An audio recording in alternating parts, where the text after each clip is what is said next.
This is In the Loop. I'm Cody Lagrow in for Christian Bryant, and I know for a fact none of y'all are watching this on Internet Explorer. More on that later. But first, we're starting with our top story.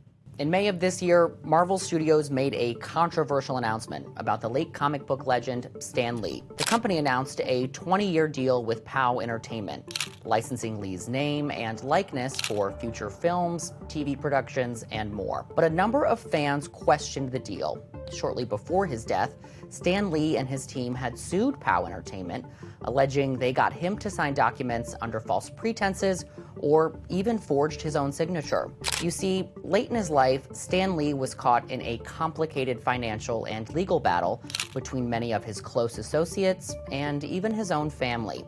One of Stan Lee's associates was even arrested in 2019 on charges of elder abuse, though he would later plead not guilty. Elder abuse is a more common problem than it might seem, since it's vastly underreported. Elder abuse can come in many forms, like physical, psychological, or neglect. But financial elder abuse is one of the most common. According to the U.S. Consumer Financial Protection Bureau, between 2013 and 2017, seniors lost an average of $41,807 to financial exploitation, and that number was much higher when the scammer was a close friend or relative. Seniors scammed by strangers lost an average of $17,000, but when scammed by someone they knew, the average loss was about $50,000 per person. The National Adult Protective Services Association estimates only 1 in 44 cases of financial abuse ever come to light, but it has gotten increased attention from a number of high-profile allegations and suspected cases. Even when I tried to speak up, I was told to shut up and be quiet. You don't know what you're talking about. It seemed that no one wanted to believe me. There have been suspicions of elder abuse surrounding close associates around Mickey Rooney, Nichelle Nichols, Harper Lee, and Casey Kasem, to name a few. Kasem's daughter then founded Kasem Cares to advocate for elder abuse protections. Well, our mission statement, there's a couple of them, because it's to inform and educate, so this doesn't happen to you. Prevention, prevention, prevention, because once you're in it, it's very hard to get out of it. And then, another one is to just curb elder abuse as much as possible with the bills that we go state to state trying to get passed. Court-appointed guardians and conservators are often a lifeline for seniors, but guardianship laws vary widely across states, and sometimes they have very little oversight. Britney Spears brought worldwide attention to the potential for guardianship abuse that can be relatively easy to start and difficult to end. There's some beautiful, wonderful people who really take care of their vulnerable person, their elderly person, whoever it may be. There are the ones that are the bad seeds, and they're really, really bad. In 2021, California Governor Gavin Newsom signed into law the so-called Free Brittany bill to prevent some of the abuses seen in the case and make it easier for adults to remove their conservators. Congress has also proposed legislation in response to the case. The House bill known as the FREE Act proposes a number of reforms, including an independent caseworker for each conservatorship to monitor for abuse. The Senate bill, the Guardianship Accountability Act, expands federal oversight and proposes a national resource center. And despite all of this new focus on guardianship oversight, it's important to remember the vast majority of abuse comes from close friends and family. Investigations into suspected elder abuse by adult protection services are usually as complex as any domestic dispute. People think abuse comes from the outside in, when a lot of times it's the inside out, meaning it's family members. 90% of abuse comes from family members. But it is, so painful when you're in these situations and you can't make decisions because you don't know what mom or dad want, or somebody's making decisions and you know what mom or dad want, you can't do anything. I continue to share my story with others. I told them about the abuse I and my family have suffered. I'm now taking steps, ladies and gentlemen of the Senate, to right all the wrongs that were committed against me. The over 85 population will almost quadruple. So efforts to prevent elder abuse and increase reporting tools for victims will become more urgent. And it's equally important to bring more awareness to ways we can prevent these kinds of situations in the first place.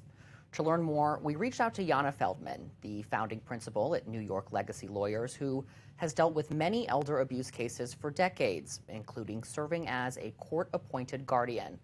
Yana, thank you so much for joining us today. Oh, thank you so much for having me.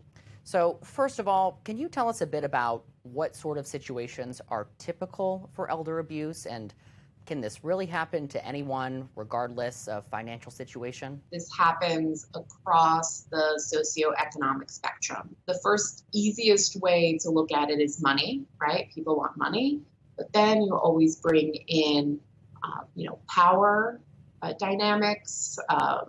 Mom loved me more than she loved you, or this isn't fair. I hear the word fair a lot. So there's all sorts of things that can be part of this. So I feel like when we hear about the stories, the ones that get the most attention typically are people of power who have maybe some notoriety or fame.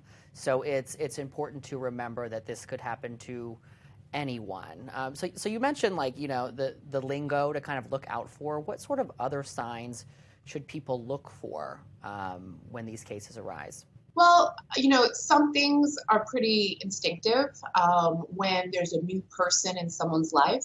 And there's almost something that's a little bit quid pro quo, that maybe this older person is a little bit neglected by their family, not criminally or immorally, but just, they don't visit grandma as much as they could. And this new person is here and offers to, walk the dog when it's raining and let me pick up some groceries, and I'm just so short on cash for rent this month. Do you think you could help me out? So how can potential victims, and especially their families, try to prevent this kind of abuse in the first place? Well, I think the best way to do it is twofold. One, for parents to talk to their children and say, I'm getting a little bit older. I want you to know these are my intentions. These are my plans. And that goes into part two. This is the planning that I've actually done, because I have a power of attorney, and this is who it is. And sometimes that's a little bit of a difficult conversation, because maybe there's always this conflict between fair and what's really in the best interest of the elder.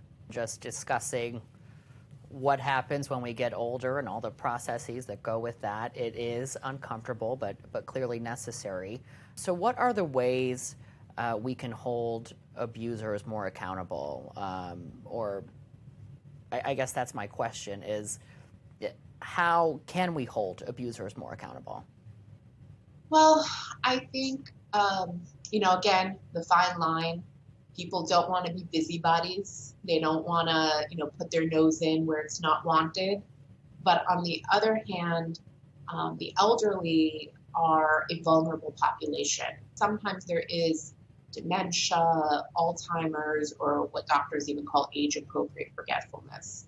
So, if you're a neighbor, if you're, someone that interacts with seniors, in your job, you just kind of keep an eye out. Is there something different? Is there something going on? Maybe even the first step might be, hey, Mrs. Smith, how are you? I've noticed you don't come in as often. Is everything okay? And also a good reminder to give your parents and grandparents a call. Yes. Absolutely. Yana, thank you so much for your time today and shedding light on this issue. We appreciate it. It's my pleasure. Thank you.